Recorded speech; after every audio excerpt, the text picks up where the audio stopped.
Student enrollment. The pages are turning. Pages are turning. Student enrollment. I was going to say, this is my first love. Please don't tell any of my family I said that. I'm very passionate about the enrollment process, and that's why we are starting with it. Because when you get the enrollment process in place, everything else starts to make more sense. As I said to you, any of you that badgered us for the agenda and what's going on, and I want to pick what sessions I want to go to. No, you just come to all of them. You don't get to pick. This is a really important piece of the puzzle that I wanted to start with on day number 1. Student enrollment. Anyone want more students? Yes. See, we get a bit excited about this. Now, if I started with, okay, guys, profit and loss statements. Don't worry, that's coming later today. I still got it in on day 1. You know me, I still got it in on day 1. But it's not as exciting. This is really important, and it surprises me that rarely do I meet people that actually know the answer to this question. What is one new student worth to your business? What is one new student worth to your business? Who knows the answer to that? Bonnie, how much? For me, it's $500.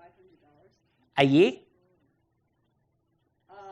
Well, because I have... Right, but on average. On average, about $500. Great. Kimberly? $1,200 a year. Yeah, perfect. So we want to know this. Let's work it out together. So one student, we're going to do the basic version, right? Of like the least amount you would earn from a new student.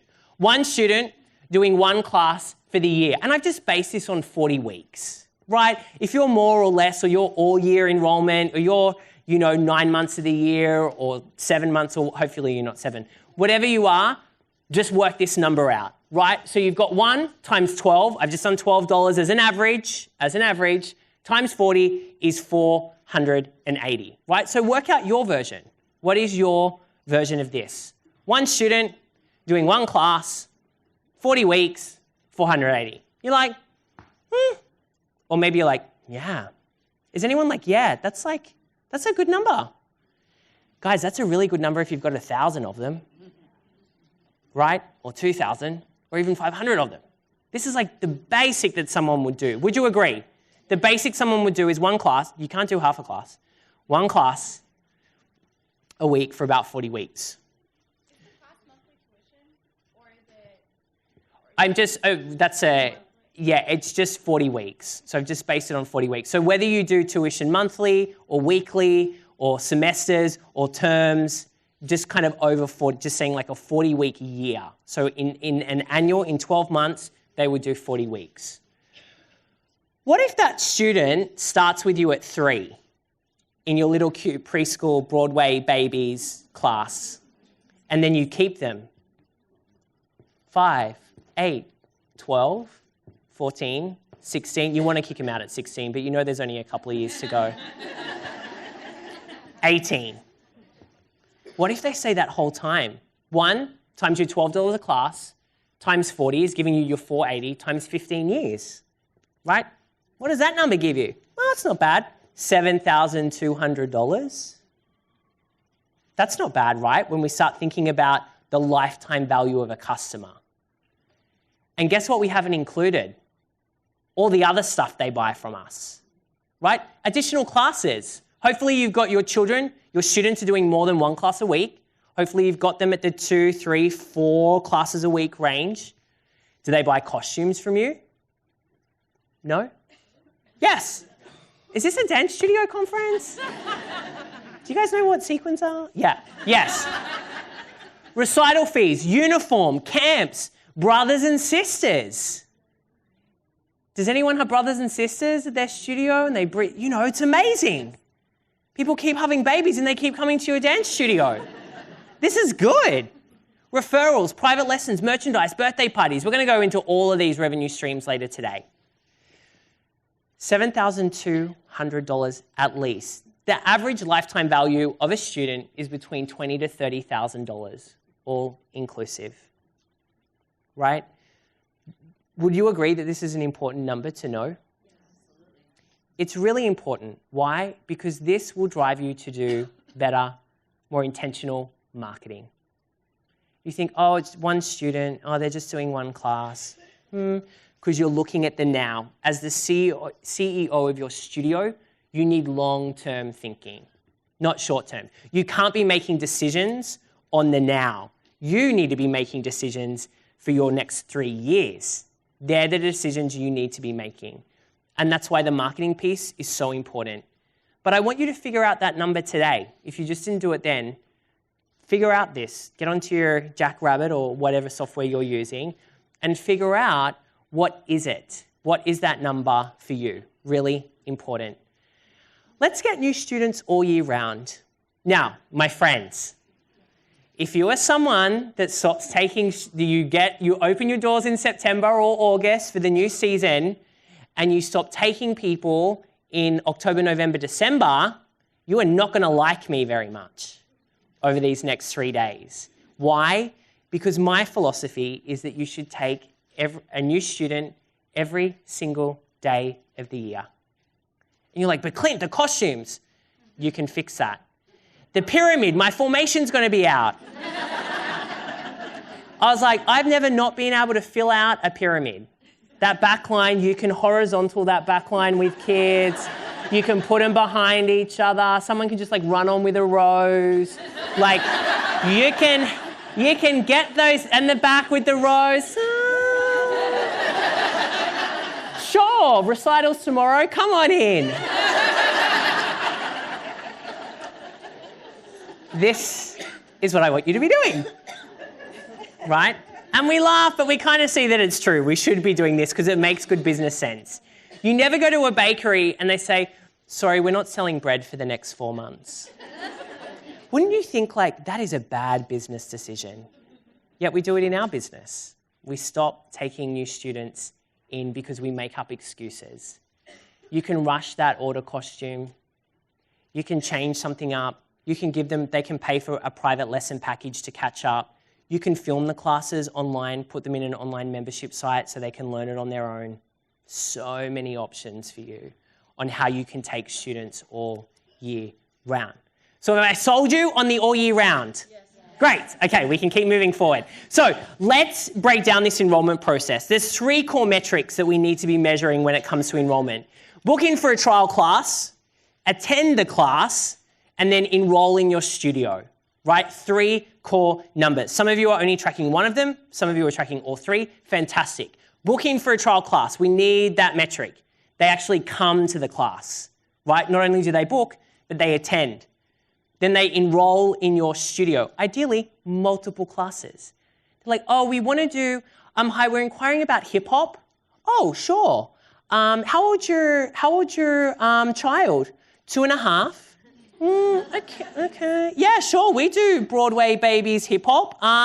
Come on in. Right? Then we need to know, do they come to the class? So they inquire, do they actually turn up? Who has no-shows? Yeah, we have no-shows. Let's kind of get them away. Then we want them enrolled. And like I said, multiple classes. Oh, fantastic. We definitely have a hip hop class for your 2.5-year-old. We also have a ballet class right after it. Maybe she should come along and try that as well. Awesome. You've now got them trying 2 classes. And we're going to talk about offers a little later in terms of how you can get people through the door. But know these numbers. Really important. Do any of you identify with this when it comes to the enrollment process? No script, no template. You are the post-it queens in your office. You have post-its with when kids are coming in, and they're like all around the office. Or it's on the scrappy piece of envelope on the back of a receipt, Susie, 2 p.m., Friday. Oh, and then we've got Samantha on the post-it over there, and there's like no system. Also, there's no script for someone to take a call. And you get angry because you're like, well, you don't answer the call. Your office manager doesn't take the call, and you're like, I'm the only one that can take the calls from the new students. No one else can take those calls because no one else can do it as good as me. Because you don't have a script. Speak it, record it on your phone when you have a phone call, record it, get it transcribed on something like rev.com. There's the start of your script. Then you massage it with your team. Then you have a script. Then you don't have to do it. You shouldn't be doing those calls. But Clint, no one's as passionate as I am about my business. Get a script. Get a script and someone that has a happy, bouncy voice. You're good. You're really, really good. To get a script, have it, no template. Oh, does anyone look out the window and say, I hope more students come to my studio today? I'm just wishing and hoping that someone turns up to class. We do, don't we? We've all been there. I've been there as well, even with my no mirrors and tiled floors. I was still, some of you are like, tiles? It's another story. Grab me at the book launch. Hope is not a strategy. To market the studio and bring in the right people, we need to be very intentional. We can't just hope that people are going to turn up on a rainy day. We need to do the work. These are my favorite people. They inquire. They're super excited. They Facebook message you, Instagram DM you, they call you, they text you. Don't you love how they can contact us in 100 different ways now? Yellow Pages, the landline, that was it.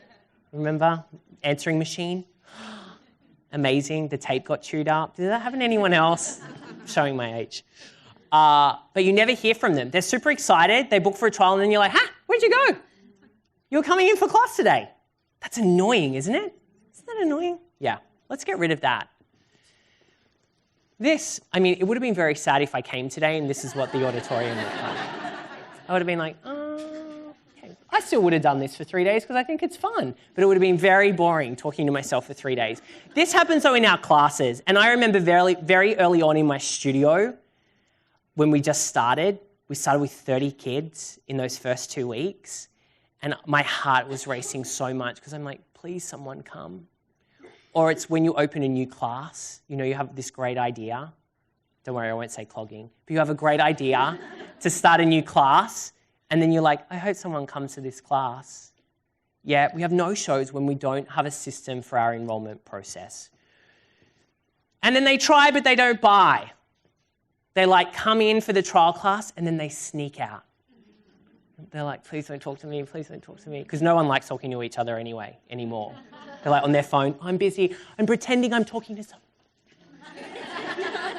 Does anyone, I do that I'm actually very guilty of that. On the street in New York when people are asking for money or this, I'm like, then I'm back to listening to J-Lo. But they do this. And then we don't follow up because we're afraid. But guess what? That is going to change. That is going to change today. Because I want you to have something called Evergreen Enrollments. Evergreen, meaning they are continuous. You are bringing new students through the door every single day. Every single day, you are getting inquiries. Which means you're not going to have the balls dropping anymore. Anyone feel like they've got some drop balls in their studio? They're juggling, they're drop, and you're no balls are left in the air. They're all gone. We want to stop that from happening. What do we do? Does anyone ever feel stuck, especially around this enrollment process? You're I kind of know what's going on, but I can't put it into a system. And so this is equivalent to, I thought it was more interesting, this one, than the covers over the head. In the morning, you're I'm not doing today. I'm just not going to do Tuesday. It's a skip. We're skipping Tuesday. I'm going to wait till Wednesday. And you binge watch a show on Netflix. Anyone guilty of that? Liars. I know you've all been there. I know you have all been there, as have I. There's no automation, right? What I love about the world we live in today, I love it and I hate it, is that we have so much great technology we can take advantage of. And you might be thinking, yeah, I know, but there's 100 things. Clean, how do I do it all? This pipe drive drip this into this and what, Zapier? How does this all work? Zero automation. We got to start with the manual process, then we can automate it. But let's add some automation so that it frees up time of our team members. And people fall through the gaps. This, to me, as heartbroken as this girl is, I too am heartbroken. When new inquiries fall through the gaps because you haven't followed up, you lost the post-it, right? The envelope disappeared in the trash with the person's name on it. I don't want this to happen. If you fix this system in your studio, this is a game changer. The 11-step enrollment process is an absolute game changer. And don't we love social media when people give us 1 star on Facebook and Google now? Don't we love that they can do that? But they can. And so if we don't have a good system in place for enrollment, people are going to jump on and say, oh, don't go there. They didn't get back to my calls. Or they never sent me the information that I needed. If you don't have a system in place, people now go to social and they tell the world about it. How caring of them. How caring. This is why we need to be really great at the customer experience. But more on that a little bit later. Okay, so the enrollment process. Let's look at automation as we go through this. I'm going to give you some little tips as we go through. I'm going to make sure that everyone is accounted for in your enrollment process. So no one is going to slip through the cracks anymore. You are going to be following up. Anyone heartbeat racer when you're like, I've got to call them? I've got to talk to them? You're going to make me a car salesman? No, I'm definitely not. The great thing about the enrollment process is we get to lower your marketing spend. You're like, well, Clint, how does that work? Well, if you're capturing everyone that's asking you and inquiring with you, you can spend less on marketing. The issue is that if you are marketing and you're not capturing these leads and following up with them, you're going to be losing more money. So you can do the best Facebook ads in the world, guys, but if you don't have this process in place, you're going to be in a lot of trouble. So let's get rid of that. I'm going to fill up your classroom. Anyone want to fill up their classroom a little bit more? A couple more people? So why do you want this process? Why do you want this process in place? Turn to the person next to you, please. You're like, oh, what? Interaction? Oh, yep. First part of interaction. If you don't know them, say hello. And just have a 30-second conversation. Why do you want a no-gaps enrollment process in your studio? Why is it important for you? Ready? Go.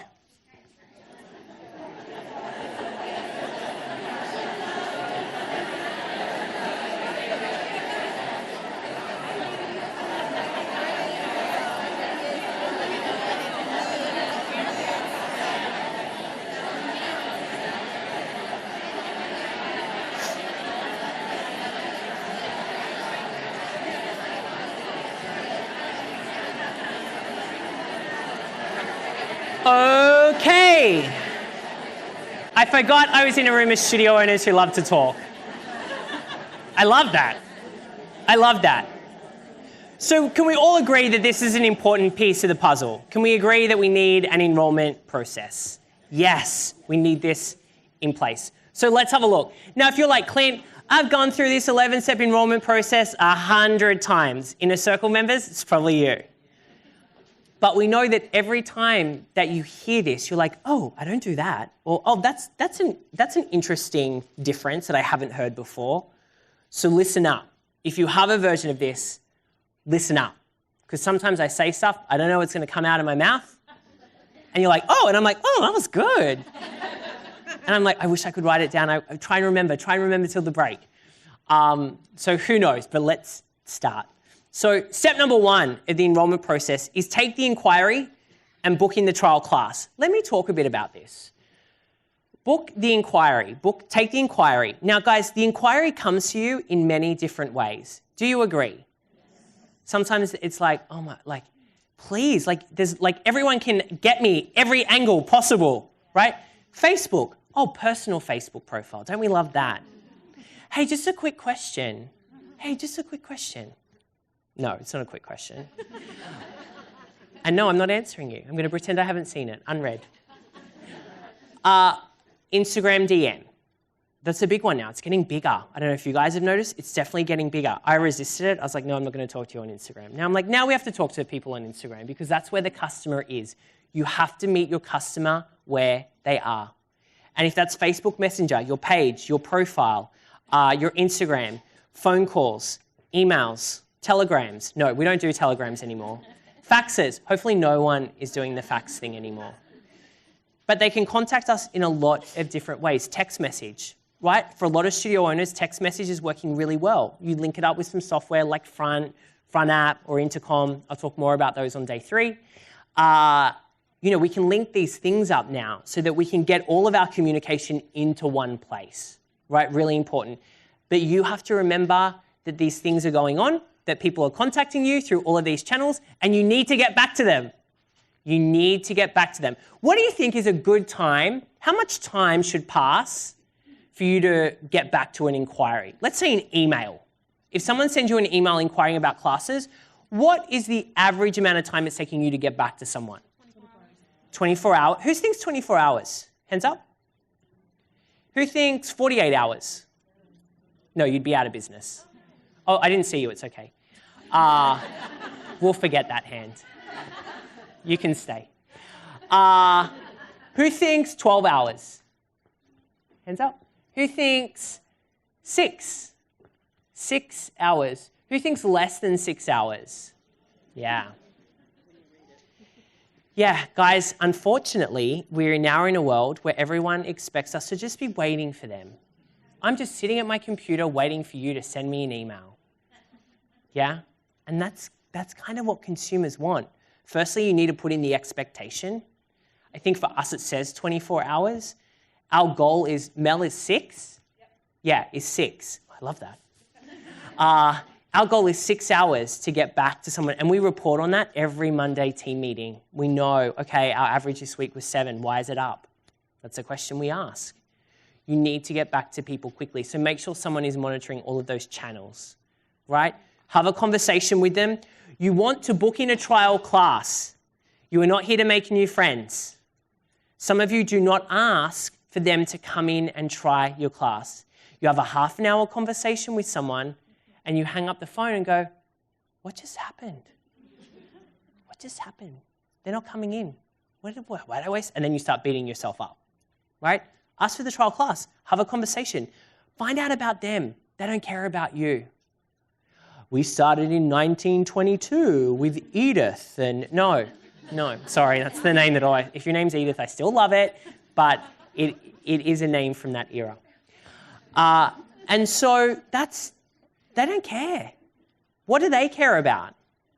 What are you going to do for their child? Why you? Why now? That's it. Why you? Why now? Because they're shopping around. They've got 5 minutes in Starbucks waiting for their double skim, whatever, vanilla shot espresso. And they're like on Google looking at the dance studios on the Facebook pages, calling, texting, a whole bunch of studios because they want the best for their child. Why you? Why now? That's the only thing you need to do. What you really need to do is show an interest in their child. People are like, oh, like I tell them about this and we do this and we have this great facility and the AC is amazing. We've got these sprung floors. You won't believe the mirrors. They don't care. What are you going to do for my child? That's the conversation you need to have. And as part of that, you say, hey, by the way, we have the perfect class for Susie. We have a class on Tuesday or Wednesday. They're both at 4 p.m. Which one would work best for you? We can get her in and try it out. Always give 2 options so they can't say, I can't make that. Always give 2 options and book them in for a trial. Hey, first class is on us. If you do that, if it's a paid trial, totally cool as well. Come in and let's test it out. It's as easy as that. As easy as that. My philosophy is if you don't enroll them into your vision and what you can do for their child, is that you are robbing them of the experience. It's not selling, guys. You're not selling a car. You're selling something that can change someone's life. And I think enough of you know it, but do you really know it? Do you really, really know that that's what you're doing? Because I think if you did, you'd be getting people into those trials every second of the day. Because every time that someone enrolls in your studio as a trial, you have the opportunity to change their life. From 3 to 18. Think about how much transformation can happen in that time to a child. But because you don't ask them to come in for a class, they lose that opportunity. Isn't that impactful, realizing that? That that's the difference that you can make. So, take the inquiry, book in the class. This is also very important, is you need to send them a confirmation. Don't you say, sure, see you next week on Tuesday, 3 p.m, bye. Do you know where we are? Yeah, bye. You need to follow up with them. And in that follow-up email, you need to restate again. Why you? Why now? Not just, hey, great to talk, template email. Hi, Great to talk. Fill in name, fill in date, fill in class, send. Have your template email, but put something at the beginning of that email that relates to the conversation. So great to talk about little Susie, how she's been dancing around the living room for the last 3 years. We can't wait to see you next week. That little bit personalizes it and makes your customer feel like they're not a number, because they're not. They're people, and we need to treat people like people. Really important you send the confirmation email, Instagram DM, Facebook, whatever it is, send them the confirmation there. Always get their email address though and send the email confirmation as well. You always want to play with them where they're playing, where they're hanging out, but you also want their email address. And you also want to make sure that you get their cell, because you're going to send them a 24-hour text message saying, we'll see you soon. Can't wait to see you. 24 hours. Going to be a lot of fun. Time, address. Send us a Y, a yes to confirm, or an R to reschedule. Really great to put at the end of your text messages so that if they want to reschedule and they're not going to turn up, you know beforehand, and then you can book in another trial class for them. Don't just let them go. Right? This is kind of where the follow-up starts. Send them that. They come to your studio. Pre-class consult. Really, really important. When they come to your studio, I want to make sure that you or your office manager, whoever is the office person, reception for the day, knows that you have someone coming. There is nothing worse than walking in going, they're so excited, the kid's excited, you know, the office manager I know this is very stereotypical, but they're like sitting there, they're the loud bashers on the keyboard, right? Sometimes they look angry. And then they come to the window and they're all excited and they're like, hang on. Hopefully none of you have this person. Some of you are like, I think I do. Not after this weekend. Da-da-da, da-da-da, right? They're on their laptop and that's not a great experience. But imagine walking into a studio. My ideal is like during your peak times coming up in September when you're doing enrollment, someone's at the door with an iPad and they're like, hey, good afternoon, great to see you. Are you here for the first time? Awesome, what was your name? Oh yeah, I've got you right here. Imagine that experience. I mean, that just kind of gives me goosebumps as I'm standing here. Right? Imagine, like that's like an amazing experience. And you're like, but Clint, I was like, someone $15 an hour, maybe less depending on kind of where you are. At the door, greeting people, making them feel at home. As soon as they walk in the door, I want them to feel like, this is my place. This is my place. I feel like this is good, right? I want them to feel that, right? So really, really important that you have that going on. And the pre-class consult is just a really quick, hey, let me get you filling out this form. It could be an abbreviated version of your enrollment form, like a shorter version. If you've got like pages and pages on your enrollment form, they're not going to fill that out on their first day. So maybe there's like a short version that just gives you the details that they need. And during this time, you're going to talk about the facility. You know, again, just remind me, what do you want to get out of this visit with us? I see Susie is coming to hip hop. Did you decide about the ballet class after? You know, we can put her in that today if you've got an extra 30 minutes to hang around. Love for her to be able to experience that as well. So this is just getting to know a little bit more about your customer so that you can think about what other things do you offer in your studio that could be interesting to them. How else can you deliver value to this customer is what you are thinking during that pre-consult. Rather than, hey, into class. That is not a great way to do it. We have to really start focusing more on the experience of the customer at the front end of the journey. Intro to teacher. I'm hoping you all do this. That your office manager, reception, someone that's there takes the little child or the big child, walks them into the teacher and say, hey, this is Mr. Clint. This is your teacher, Mr. Clint. Meet little Susie. Mr. Clint gets down to eye level. Hey, Susie. Ooh, so cute. I can imagine Susie is a cute child. Really important that there's that introduction. The parent also greatly appreciates this. Yeah, really important. You then want to buddy up, right? So you want to make sure that you have a buddy. Now, with the 3-year-old, doesn't really matter, right? But as they get to like 6, 7, 8, it's really lovely to pair them up with a buddy, right? And the buddy should not be the person that always wants to be frontline center. That is not a buddy. That is a dominator, right?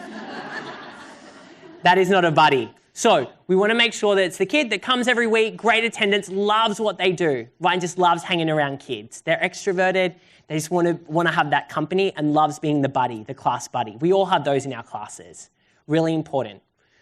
Step number 6 is the homework strategy. Now, it sounds very formal. It's not as formal as it sounds. At the end of class, what we used to do with our classes that are about 9 to 11, we used to do like the film clip challenge. Back in the day where like people called it a film, I mean, it's still called a film clip, right? I don't even know, we just watch stuff on YouTube now. Used to be a film clip challenge where we used to say, okay guys, you know that combo that we taught in that last 30 minutes? I'm going to put you into groups of 3 or 4, and then next week at the beginning of class, we're going to perform the combo like in those groups. So it's like a little showcase, right? Pretend you're on a film clip. They used to go crazy over this. And I would say practice in the foyer, like now if you've got some time, or come back and be here like 10 minutes early before class so you can practice together. This is a stick strategy because then the kid is excited to get into their group and then perform and practice with their new friends to come back next week. Now, there's different versions of this, right? For little kids, it might be a colouring in that they bring back the following week and you pin it on a board, right? So think about what could your stick strategy be when it comes to homework. We forget this, and this is one of the most important pieces. When they finish the class, they need to have a conversation with someone. You, teacher, could be a teacher if you don't have office staff, reception, office manager. Someone needs to be there when the child comes out so that you can have a conversation with the parent. And the conversation could be, hey, Susie did so well today. I just spoke with Mr. Clint. She did a great job. So the next steps are, it's a very easy transition. The next steps are not, you'll have to remortgage your house for recital costumes. Yeah, we don't need to have that conversation yet. We just have to have the conversation. Your next steps are great. So the next steps are, we'd love to get Susie involved in our studio family. We have this same class every single week, happens at 4 o'clock, and we'd love to see her there. So how about we get started? That's it? Easy. But you've got to have the conversation. You can't be, I'm so busy, I'll just ring them later.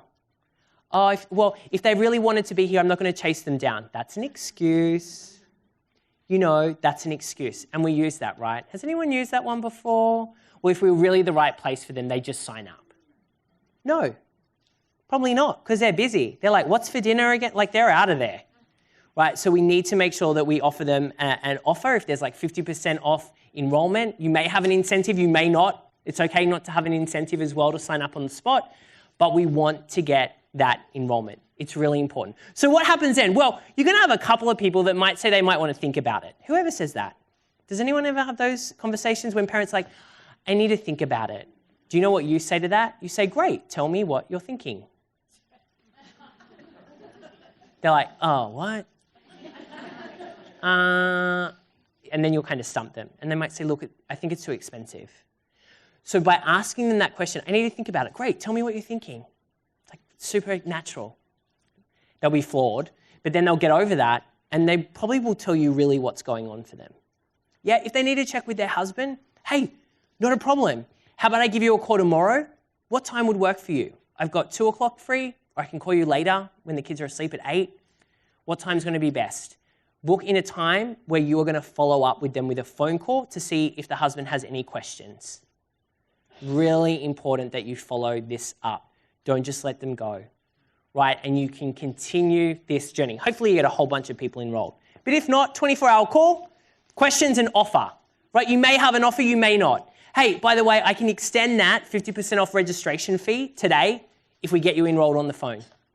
Don't be like, okay, I'm going to send you the link to go and fill out all of this stuff, to then do this, to then do that. Do it with them on the phone. Hey, let me enroll you right now. Right, you get the details from them really quickly. Step 9, you're going to send them an email or a text, any communication that they use with you to follow up. Hey Linda, haven't heard from you about little Susie coming back to class next week. Just let us know if you're interested or not. You want in or out at this point. If they're out, they're out. But then you don't have to keep focusing on following them up and you don't want to annoy them. So follow up with them there. Step 10, 7 days later, a phone call again or a text just saying, hey, still haven't heard from you. It's been 7 days since Susie came to class with us. Just wanted to see if there's any chance that you do want to take that place in the class or not. Look forward to hearing from you. Right? It's kind of like your last opportunity to follow up with them. And then step 11, please make sure that you put their contact details somewhere. Those contact details should go in your database, and they hear from you once a month through a newsletter, a piece of value, but they want to hear from you. Maybe they don't, but you want them to hear from you once a month. They'll unsubscribe if they don't want to hear from you, and that's totally okay. The fortunes are in the follow-up. Write that one down, please. You're like, okay. The fortunes are in the follow-up. This is really important. Guys, you work so hard to get them through the door.